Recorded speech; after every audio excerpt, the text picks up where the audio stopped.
Hello everyone, it's Carla the Cosmic Crone, and it is time for the Libra New Moon Divine Feminine Astrology reading. And if you've been following me, you know I've had some internet issues at my home, and I think we've solved them.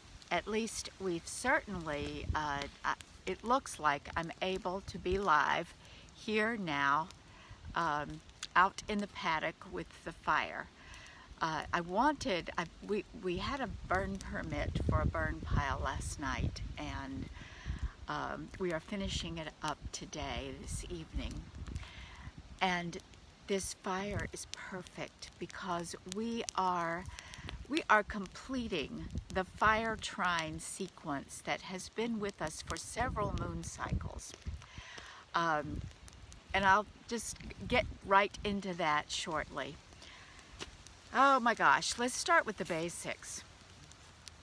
New moon is tomorrow at 3:31 p.m. where I live in Maine, Eastern Time. And this morning I got up at dawn and Venus was there, and I actually saw the moon about 20 minutes before the sunrise. Very close, about halfway between Venus and the sun. Thin crescent, rare to see it like this. So I am privileged. Tomorrow, the moon and the sun will be together at 24 Libra, and they are making a lot of aspects. However, the one who's still running the chart, in my opinion, is Vesta. Vesta, at the moment of the new moon is a portal. It's a new beginning. It's an opening. It's a time to go within. It's a time for release. It's a time for intention setting.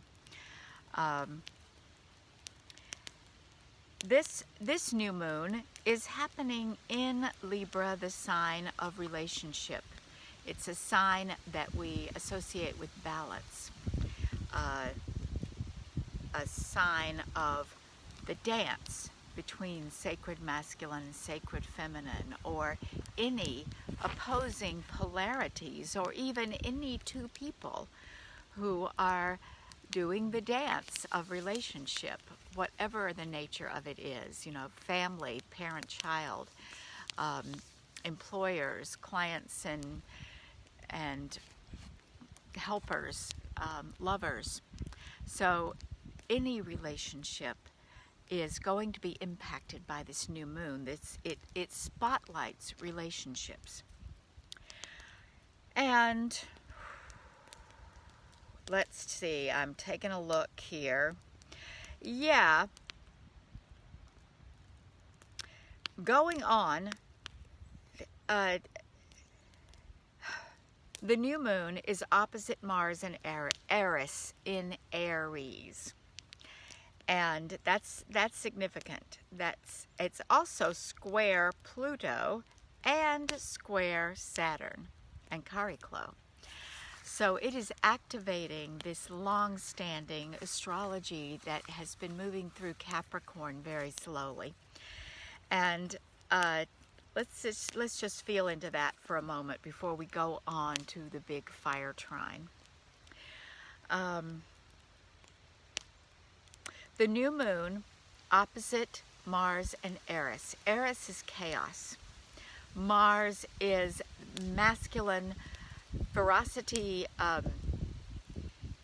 direction, decisiveness, the straight arrow, the sword that cuts, that cleaves. That's what a decision is. It is cutting away everything except the path that you've chosen.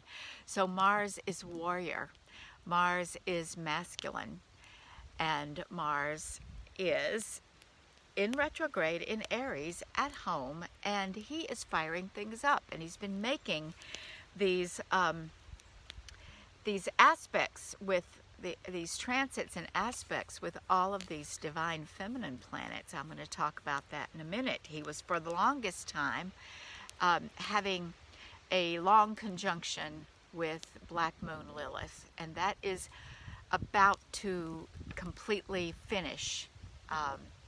Within the next couple of days, Black Moon Lilith will change signs and go into Taurus, and so her energy is just potent and pregnant with shifting, ready to shift. Mars and Eris will be hanging out for a while. Eris is going through a long, multi-generational pass through Aries. Most people alive have Eris in Aries. She is one of those far distant planets beyond Pluto, and she stands for discord, chaos. She stands for what happens when people are disrespected and when they make a stand for it and they don't give a shit what you think of them. I believe that Eris has been incredibly active throughout the 20th century and into the 21st, and right now she is a part of this great story, square Pluto, square Saturn for the past several months, conjunct Mars, conjunct Black Moon Lilith, and part of this grand fire trine that has been working its way through several moon cycles. She's been really important, and she will continue to be important. I think what she's saying to us is chaos is creative. Chaos heals. I have heard various philosophers, thinkers, and pundits say there's something wrong with the feminine because she's all about chaos. The feminine brings chaos as if that were something bad. I mean, they really do speak of it in judgment, like the feminine must be subjected or properly balanced or held in check somehow by the masculine, or she will destroy everything. Well, what is happening, my friends, is the feminine is here, and she is here to dismantle patriarchy as we know it. So yes, she is here to destroy. She is here to upset the world order. She is here to create what looks and feels like chaos. So she's opposite this new moon, and this is kind of scary. This is incredibly scary because I just had a hit on, oh, that means I need to be prepared for chaos. And not only that, but to initiate chaos. So I'm going to ask you this, and I want you to think about this at new moon. New moon's an important time for ritual and ceremony. What chaos do you need to stir up in your life, especially in your relationships where this new moon is happening? Is there a difficult conversation you need to have? Do you need to make a stand for yourself? Do you need to do something different that will have everybody you're in relationship with saying, what's got into her? Well, do you need to empower yourself to speak out for yourself, to speak out for justice, to speak out for change? I do. I know I do. I had some samples of it last night. And so, oh boy, I have to take my own medicine here. So as you are doing your new moon ritual, I invite you to consider what needs your Eris energy. Where do you need to turn things over? And find the courage to do that. And if it happens, if it comes out sideways, if it happens and you didn't plan it, if it happens because you said, oh no, there's got to be a better way, but it happened anyway because the opening is there. This is a door. This is a doorway where this stuff will happen. And if you spend all your energy trying to keep it from happening, it will come out sideways and you will find yourself dealing with Pluto. I'm just looking at this chart. Oh boy. Take charge. Take charge of where things need to change in your life, your relationships, in the way you speak up. Find your voice. Eris did her chaos with subterfuge, trickery, and manipulation. You could be the victim of that, or you could be the instigator of that. Or you could just look at it directly. You could say, Eris and Mars, let's work together. I need to make some trouble, but I need to do it in a Mars way. Direct, speaking out, speaking my truth, raising my voice. Rather than do it through manipulation, passive-aggressive, just, being angry and seething until the people around you catch fire and nobody really knows what went wrong. And then you start cleaning up the mess without necessarily even changing anything. This is something that I personally have a lot of experience with. I don't like conflict.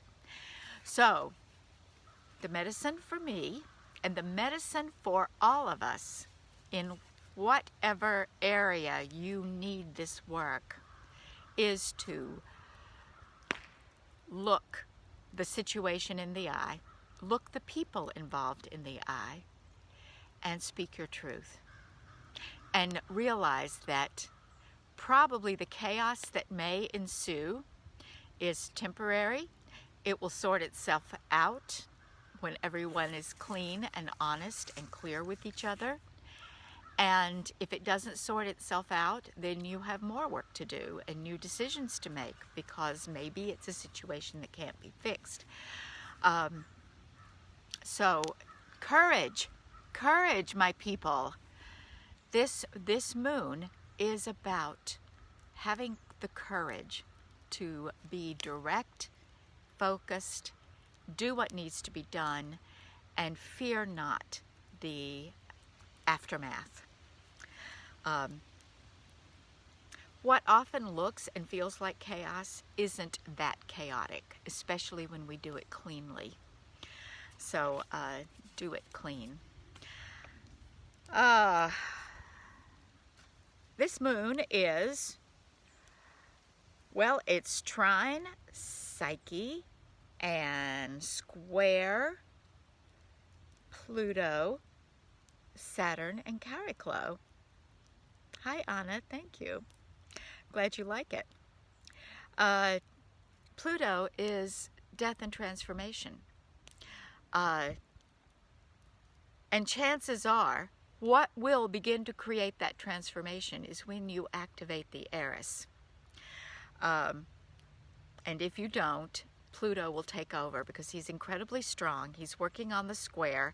The square usually means action is required. It's kind of a lockdown. Something needs to change, and it can seem very scary and very big and too much to handle.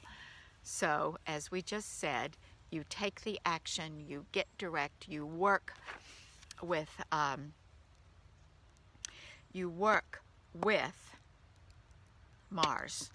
Mars and Eris, and they are square. Okay, so we've got a T-square here.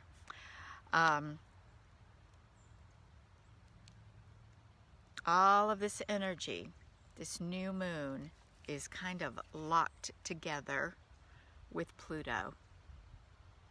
I think Eris is the one that will move the needle, and Mars will move the needle, provided you do it with awareness and deliberation. So, and you've got Chariklo there. Chariklo, no, most people are not talking about her. She is a healer. She is an herbalist and water nymph, a water spirit who happens to be Chiron's consort. She is the feminine aspect of that healer, the one who kind of helped keep Chiron going through his 900 years of the wound that would not heal. And she's right there with Pluto and with Saturn. She has been hanging out with Pluto for almost this entire Pluto-Eris squared, and as well as the Pluto-Uranus square that was going on. Pluto has been working hard in Capricorn. And I don't often talk about the masculine planets, the conventional planets, because I go to the divine feminine. But I feel like Saturn is rule, is law. I think he very much represents how people are playing fast and loose with law and order, and they interpret the law to suit themselves. And certainly a lot of what is going on in the United States right now is about wanting legal reform and policing reform around social justice, Black Lives Matter, and the shift in power. You know, we are not necessarily feeling that, like, the legal system, law enforcement, lawmakers at any level are being public servants. They are our employees, and they're not acting like that. So this is a transformation that needs to happen. And right now, this new moon is in the run-up to the U.S. election. So it is pretty much also calling for political action. Political action on behalf of the people, the earth, the environment, justice, equality. And I don't know if anybody who is currently so-called in power is listening. So we are going to have to look at power from a different perspective. So let's do that now. Vesta, I'm going to show you the picture here. Vesta is here. She is in Leo. She is at 27, almost 28 Leo. She's very close. She in the next day or two, she will be transiting the great American solar eclipse that happened in August of 2017. Do you remember that? Were any of you around for tuning into that? Anytime a planet transits that spot, it activates it in some way. That was a huge portal, a 19-year portal, and it was like a blast of a message for Turtle Island, for the United States, because it is a very rare thing, an eclipse that happened 100% in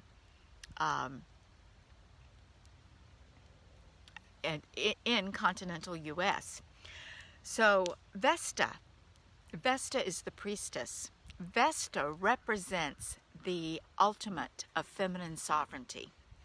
And I say this because she is both the spiritual authority, the worldly authority, the one who tends the inner fire, the sacred erotic flame, the creative flame. She tends the altar in the temple. And for us humans, and especially for women, that is the altar inside your womb, your sacred erotic flame. So she is tending that. She is in there tending to your sacred space. And she also is tending to the temple and the material needs and wealth and requirements of the temple and every other person who works in the temple. So as a priestess, as an archetype, she, I believe, is the ultimate in sovereignty, even more so than the empress, the ruler, the queen, or any of those others. She represents the spiritual authority of the feminine. And she, you can go to my YouTube channel and go find, just search Vesta here on this page, or search Vesta in my YouTube channel, and you will find lots of writings and lots of divine feminine astrology around Vesta, because I've been talking about her for 14, 15 months. She's been very important to me personally in my own chart and to the planet. And today is no exception. This moon, she's activating that eclipse. So she is saying, make this sacred. Come approach these problems, these challenges with sacredness as your sacred duty, your sacred charge, your mission.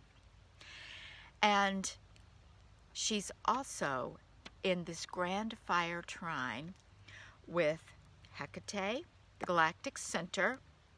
Those are both in Sagittarius, and asteroid Lilith is at 0 Capricorn. She's crossed back over into Capricorn, but she is still carrying all of that Sagittarius fire energy from her recent retrograde.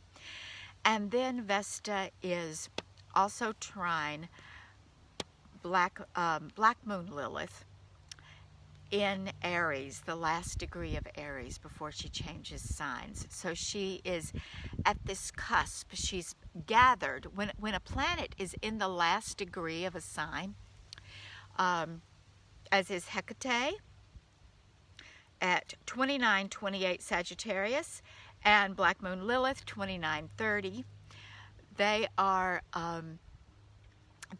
have gathered, they have done all of that work in that fire sign, and they're ready to shift. And so they're carrying that fire energy into the next sign, and in both of these cases they're going into Earth. Black Moon Lilith is moving into Taurus, ruled by Venus. Hecate and asteroid Lilith into Saturn ruled Capricorn. So what is this saying? All right, Lilith, Vesta honors Lilith with this fire trine. So this fire is tapping into the disowned aspects of the feminine, both the amplified, massive, and the personal, internal. The asteroid Lilith stands for the internalized feminine wound, the disowning of power, of sexuality, of magic, of the inner priestess. And Hecate is the crone at the crossroads. She is most often viewed as the crone. She is like the priestess. She is shamanic and priestess-like because she conducts people back and forth. She was the initiatrix. She initiated Persephone, who went down into the underworld, not necessarily by choice, but then once she was there, she underwent the initiation, the recycling of herself from crone to wife to woman, mother, sexually mature and active feminine into that level of wisdom. So she goes back and forth between maiden, mother, and crone, and Hecate is her guide, also a triple goddess, but very often she performs, as we understand her, in the crone duty. So Vesta is one angle of this fire trine in late Leo, and Hecate and Lilith are the other angle, and Eris and Black Moon Lilith are the third angle. And so this might be rather terrifying for some of you who are actually living through this, but this is a fire-nado, a tornado of fire, a vortex of fiery energy. So think chaos, think burning off, think healing, think clearing, think activating, think alchemy. All of this is possible right now. And this new moon window, as you do your new moon window, ritual, be incredibly aware of the shifting of this energy. be aware. Once again, it will look and feel like chaos, and Eris is fine with that. Our work as women, empowered women, dismantling patriarchy and changing the world, we have the capacity to walk with that chaos. We can carry it inside of us, and we can find that still center and ground. And so when you are working with fire, I mean, I've been working with fire for several days now, tending to my land, and the wind blew up really big. So whether it's a candle, my business coach is also a witch, and she's been making candles and putting spells and power into them, and her candles are all blowing up. So this could happen to you because the energy is all around you. So be extra careful, and use the balancing influence of earth and water, because air and fire amplify each other. Earth and water will balance. So when you are we've had water. It rained the day before we started our fire, and it's raining tomorrow. So there is balance here. The ground is wet. This wood is wet. So call forth. And there is water here. We've got Nessus and Neptune in Pisces, and we have Mercury and Juno in Scorpio. And this is good because they're in an aspect to Albion and Uranus. Both of them are in an aspect to Albion and Uranus in Taurus. So we've got a lot of earth energy to balance this fire and to ground it. And what's beautiful about Mercury in Scorpio, first off, it's all of these scorpionic issues highlighted. Where do we usually need our ancestral and generational healing? Around issues of sexuality, money, and selfhood. And actually sex and money are very much related to our sense of selfhood and our sense of our own worth. And a lot of the secrets that we carry forward from generational trauma are related to sexuality and money, and the harm that can be done when things are not healthy around these two areas. They can both be incredibly toxic, especially in the hands of traumatized people who keep passing that trauma forward. So Mercury is there, retrograde, saying it may be time to tell some secrets. It may be time to once again have that conversation that I talked about early at the outset. To communicate your truth around what is going on, what is the past, what is not being said, what is forbidden to be said. And Juno is beautiful here because she is incredibly supportive of Mercury. She stands for social justice, what's good for women and children, for the sacred marriage. She stands for the faithful wife who had a shadow, jealousy, mistreatment of the lovers of her partner, Jupiter, and also but she also stands for feminine initiation. She stands once again for this journey from wife, wronged wife, to crone, or widow or crone. She goes away. She goes through this cycle of leaving her marriage and getting grounded in herself, and then returns as maiden and renews her marriage again. And so she goes through this cycle. And I believe that speaks to who we are as women. We need to have that cycle and honor that cycle. And that's a big topic for another another story, another day. But I think I need to talk about that, and recognizing that this new moon might be a time for you to enact that cycle. There are a lot of, we've got Vesta, who is taking you on a journey, and Hecate is taking you on a journey, and Juno is taking you on an initiation journey. So you can drop in, find your center, speak your truth, and if you need to, walk away. Not because you're avoiding, but because you don't necessarily have to carry everyone else's chaos when you've told your truth. Sometimes you can just say, I have spoken, and now I'm going to go take care of myself. Y'all deal with this.